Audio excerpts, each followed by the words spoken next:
Benar. Usaha Aziza Salsya membuat ibu mantan suaminya, Pratama Arhan, tersenyum. Di hari kedua ayah Arhan Pratama meninggal dunia, Aziza masih berada di Blora, Jawa Tengah bersama dengan keluarganya.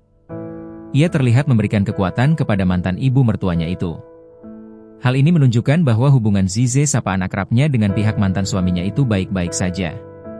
Tak sendirian, Zize juga bersama dengan keluarganya, ibu dan adiknya. Zize bahkan memeluk ibu Pratama Arhan memberi kekuatan. Sementara pada hari kedua, Senin, 8 Desember 2025, Zize masih berada di Blora. Dalam unggahan keluarga Arhan, Imam Junaan nampak Zize berada di kamar ibu Pratama Arhan.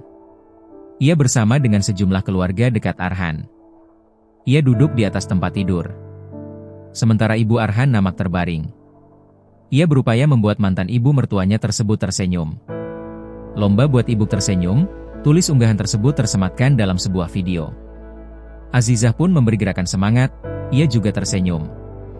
Sebelumnya, kabar meninggalnya ayah Pratama Arhan tak hanya membawa duka bagi keluarga, tetapi juga menarik perhatian publik setelah kehadiran Aziza Salsya di rumah duka di Blora, Jawa Tengah, pada Minggu, 7 Desember 2025. Meski status pernikahannya dengan Pratama Arhan telah berakhir, Aziza Salsya datang bersama sang ibu dan adik, seakan menegaskan bahwa hubungan kedua keluarga tetap terjalin baik.